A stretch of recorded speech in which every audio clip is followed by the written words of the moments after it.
Hello and welcome to the final episode of Budget versus Baller. Now, this is the series where we pit the ultimate in high-end bike tech against other things that we found on the internet for about a tenth of the price. Now, this is the final episode, so we've had weeks and weeks of comparing these products, and today it is time to make our final decisions as well as our final timed test runs. So, it's been a long, winding road to get here. What has been the highlight for you, do you think? Yeah, tons of ups and downs. Honestly, I think the highlight for me is whenever we've done an upgrade where we can really see the performance difference. So it only happened just mere hours ago, but for example, brakes, it was immediately apparent the performance difference between high and low. I think my highlight was not dying. Yeah. That was nice. You're still here with us, that's great. Yeah. So we've made these incremental upgrades. You've been lucky enough to get the baller parts where I've been making do with the budget. Let's take us back to the first episode, which of course was tires and wheels. What was your takeaway from that? Yeah, exactly. I think both of us had similar observations. You know, the baller wheels are so nice, but do you really need them and do they make you quicker? Probably not. We chose the budget-oriented wheels. Yeah. And we did decide to splash out on the tires because you had some almost dangerous $25 tires. They were awful. And actually, you haven't been running them for most of the series because they were so awful that we wanted to isolate the other components you were upgrading. Yeah, we didn't anticipate them to be just as underperforming as they were. And actually, I'm so glad that we didn't have them on in some of the other parts of testing, because it would have meant that I wouldn't be able to tell what was going on the bike because I just got bounced around, constantly searching for grip. But they are making a comeback today for a timed run. So Godspeed to you, Henry. Yeah, right. What did we do next? So next we had our contact points. So that's our seat post, saddle, pedals, and everything that goes on with our handlebar. So this was a bit of a mixed bag. We were kind of, chopping and choosing what we'd like. I think we decided that basically, functionally, the cheap grips did largely the same thing as the $80 or $90 ones. Yes. And so we went for that. The handlebar, what do you think we went for? Yeah, we decided to splash out, I think, out of necessity in terms of safety. You know, you're putting a lot of weight through those bars, through the stem. The last thing you want is something to go wrong there. And the $9 stem paired with the $20 bar, we just didn't have the confidence in. It's funny because at the time it scared me. If I'd known what fear was really going to be like with the brakes, I'd maybe readdress that. But no, totally. I mean, I think having something that could potentially fail is a really scary thought, especially because it's not like a tire or a brake pad where you can see it wearing down and you know when it's coming to the end of its life just through wear, it is just going to fail. Suddenly, potentially disastrous consequences. Exactly. So we also tackled pedals, which I think we both decided to splash out. What was the reasoning there? Well, it's just a larger platform, it's more comfortable. I mean, at that time, I only had one of the pedals on, if I remember rightly. But it just, riding these pedals, I think it's going to depend what foot size you are. But for us both, we've actually got quite large feet, and the platform is so small. It's actually getting like hot spots, even on the relatively short bits of riding that we're doing, when you're doing 2 or 3 minute testing runs. And if you were to go to a bike park, I think it'd be pretty uncomfortable. Absolutely. And then finally, we tackled saddle and seat post. Yes. Henry, I'm sorry, you got the real short end of the dropper there, literally, because it's about 100 mils of travel. Right. What happened there? I mean, I think that not only did yours have a longer drop, but also functionally it worked better. My remote kind of clapped out after a couple of days. So I would say, I'd definitely go for your seat post. Yeah. Expensive as it might be, but you could always take it from bike to bike. Exactly, which is an awesome option. And install, I think it took me like 2.5 minutes, honestly. It was as easy as that. Now, with the saddle, it's obviously such a personal choice. I mean, personal to a degree. Mine's like a bloody waterbed. It's an absolute joke. Mine's almost $300 and it was still uncomfortable. Just goes to show money does not buy comfort. I think we both chose, aesthetics aside, yours was the comfortable option. If I'm going on an all-day ride, I need that. It was very, very comfortable. I think having your large amount of drop, it would have been fine. But 100 mil drop and like this chalk ice of a saddle, I couldn't get it out of the way. So I think I said at the time, but I think I'd probably actually end up going for the higher end saddle. Just to have something lower profile. So after adjusting our contact points, we tackled a biggie, and that was suspension. Potentially the most expensive upgrade you can do to your bike. Now, I went for the baller option as usual. I got a Fox 36 fork paired with an Olin shock, not inexpensive. I think it was like $2,200 worth of upgrades right there. Henry, what did you get? I got some Himalos, the 36, you've probably heard of them, no big deal. And they were about $250. Yeah. The performance was somewhat lacking. Like I could get enough support, but to achieve a consistent feel and a good platform for me, it meant I had no small point sensitivity and the tracking has been compromised. However, they have performed better than I expected. Yeah. And actually, I think even compared to forks from a couple of years ago, they're actually pretty good. Pretty good option. I think the shock, which I just got serviced, for me was probably the way to go. I don't know if I'd be spending huge quantities of money aftermarket on a coil shock, when actually for a couple $100, you can get your current shock completely serviced. So for me, I would have to say I would go with the serviced standard shock, but I would probably splash out and get a really nice set of forks. Yeah, I'm fully on board with that. I love the idea of keeping the shock going, reusing it, not just buying new stuff because you can.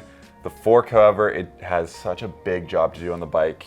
Splash out, get the adjustments, get the good feel. So after we did that, we went back to our test track, set another set of timed runs. What happened out there? So I had to do 2 timed runs, one on the Mike Bears, which was thankfully slower, because I was worried that if I was going to go quicker, I'd look like a bit of a Burke, if I'm honest with you.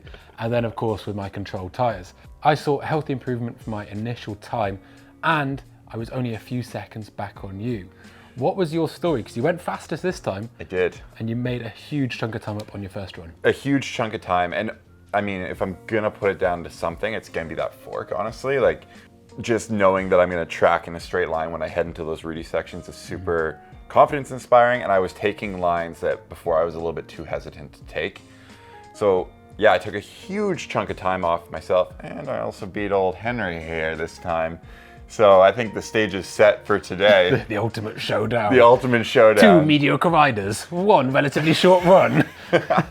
Pouring rain. No, in all honesty, we're not really racing each other here. We are more or less racing ourselves and seeing how much improvement we are making on ourselves. Just a fun little back and forth we have.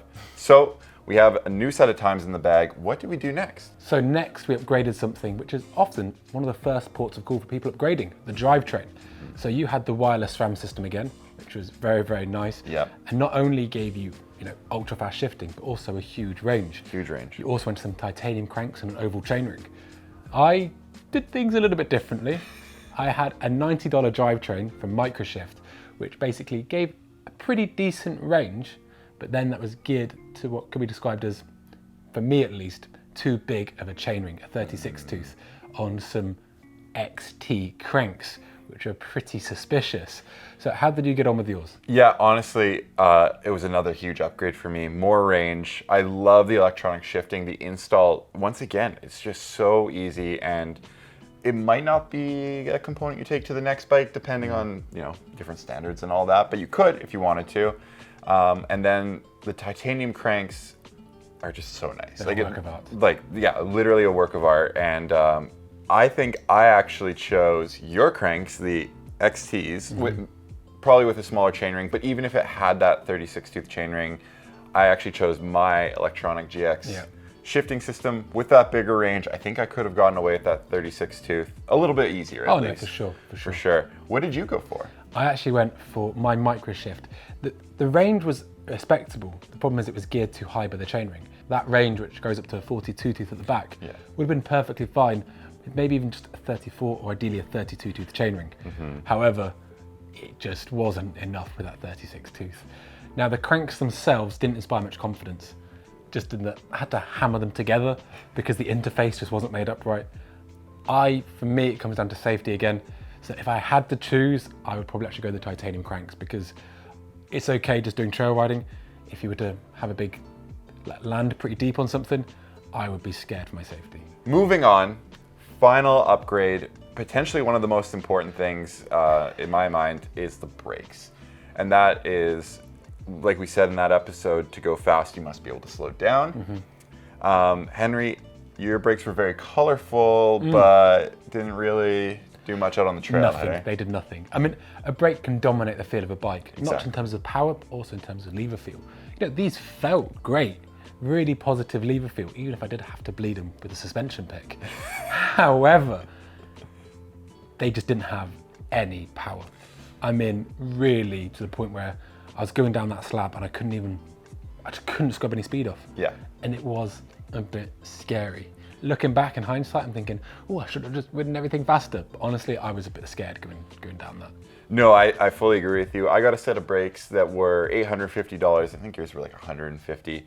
And the brakes that were on the bike already were decent. They could definitely use a service, and the feeling wasn't all that great. But I now have more power and a ton of modulation. I was able to almost come to a complete stop on that rock at any point, really. It was pretty crazy.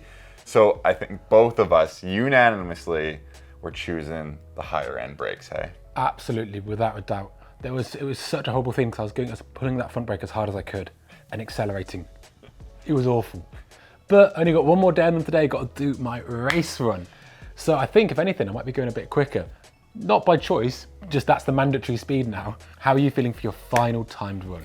That's a good question. I'm actually a little nervous because now I have no excuses. My excuse Rolodex is empty. I've literally spent over $10,000. It hurts me to say this. Over $10,000 on my bike. It's a lot of money. That's got to be the world's most expensive giant rain. I think you're at just over $1,100. That's pretty good. It probably hasn't been upgrading. There have been a few sideways grades. Yep. That's probably best I can say. However, I do think with those control tires, I want to try and put down a good run. With the Might Bears, I don't want to die. That's my hope for today. And it is absolutely pouring rain.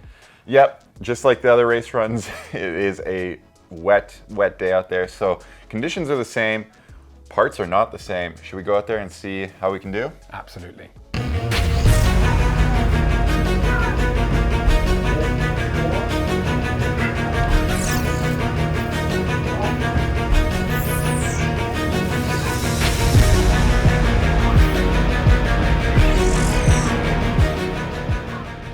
Well, for England and St. George, Bike there.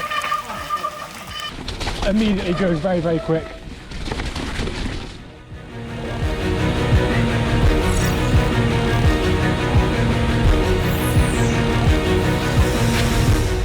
There are puddles, oh my god, just no grip.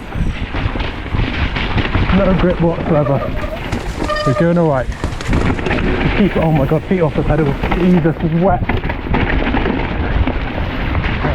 Got no grip whatsoever. Right, at least we've got a more consistent grip through here, hypothetically.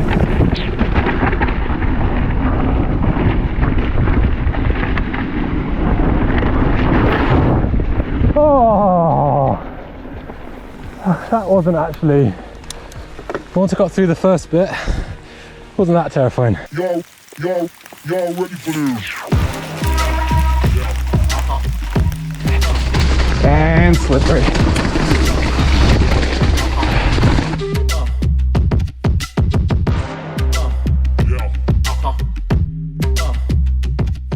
Feet are soaked already. Holy. Let's go. Much better there.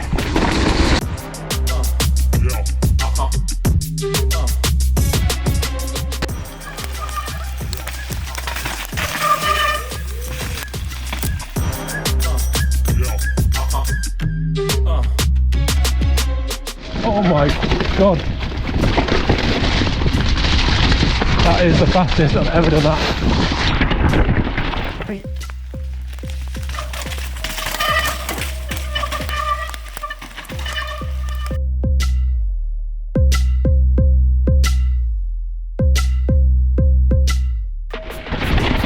Oh, thread the needle.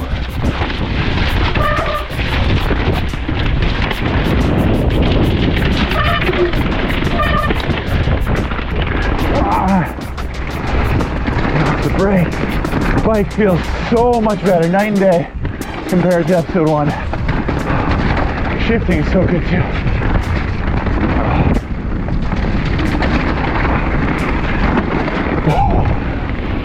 Oh my god, no brakes. Going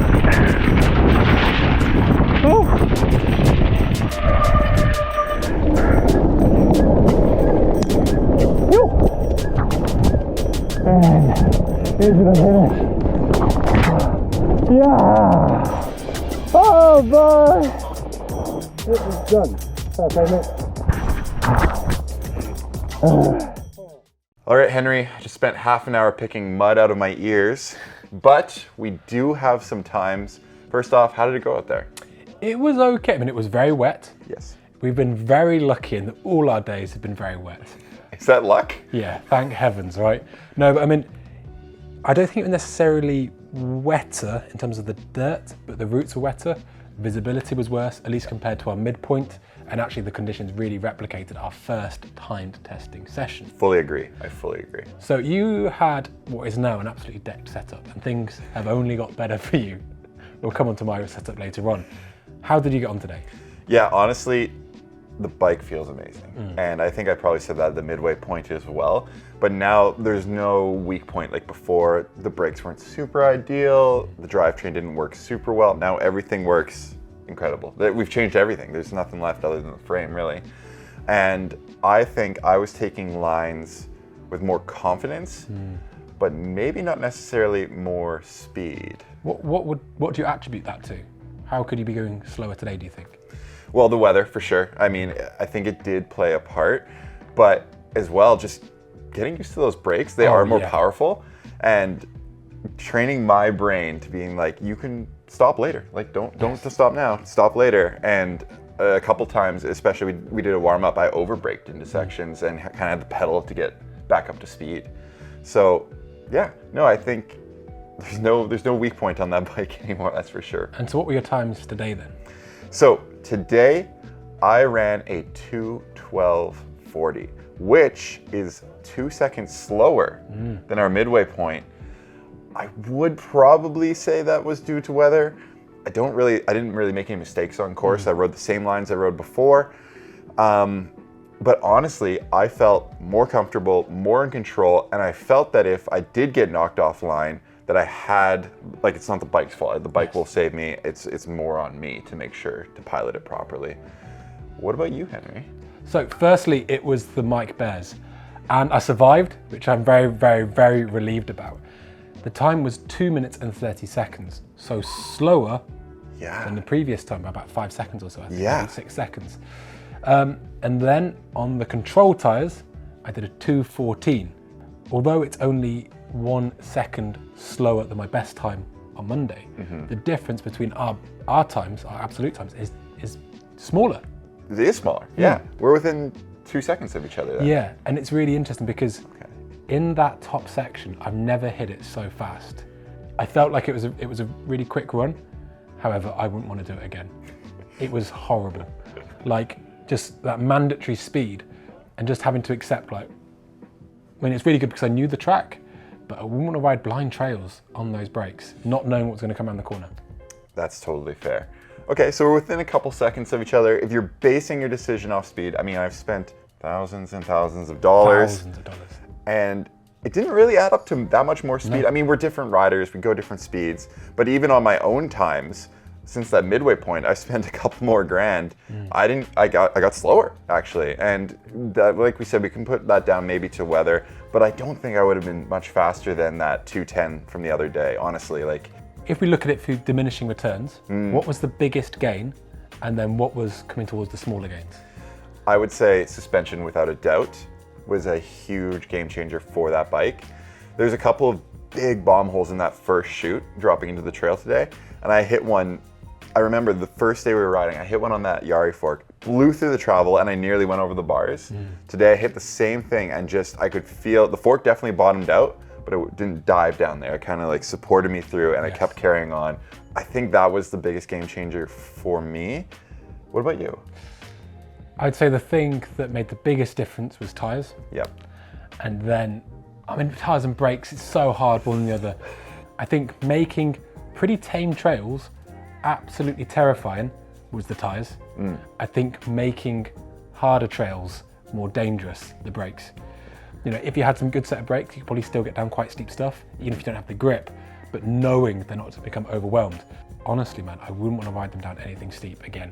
And that was only a relatively short section. Yeah. And it was horrible.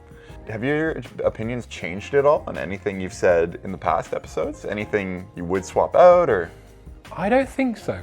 The only thing I would change is when we were planning this, that I got the nice bike. I think that's it.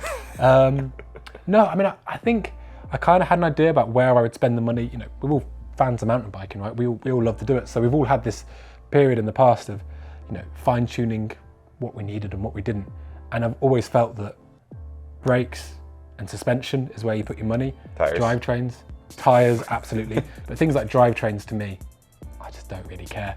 As long as it's going to get me to the top and I've got a usable range, I'm not that fussed on if it's 50 grams lighter or whatnot. How about you? I think I'm in the same boat. I actually agree pretty much bang on with you. I do think a lot of the times the answer to this question, spend versus save, it's always going to be that Goldilocks answer, somewhere in the middle. Yeah. But for this series, we want to hyperbolize it, right? Like go tippy top components and the lowest of the low, and see where those gains can be made on a better scale. And I think we did that especially when it came to tires and brakes and to some degree suspension as well, but not as much as I would have thought, honestly. It's been pretty interesting. Yeah, I mean, I would go as far as saying, I think with those key components organized, you know, your brakes, your suspension, etc., that manage to incorporate lots of the higher end trickle down tech, but maybe are a bit heavier, are absolutely bang on for me. Well, there you have it. That is 8 episodes of part swapping, testing, near-death experiences, for Henry at least. If we do season 2, I'm curious what you guys would like to see. Tire inserts, shoes, I don't know. What else would we do? Or would you like to see us go a different way entirely and have a mid-level drivetrain from this year against maybe the best of the best 5 or 6 years ago? Lots of opportunities. So many options. I think maybe this time I'll suck it up and take the budget bike. You're a gentleman. I'm not going to argue with that whatsoever. Thank you very much for watching. Please don't forget to like and subscribe, and we'll catch you around for next time. See ya.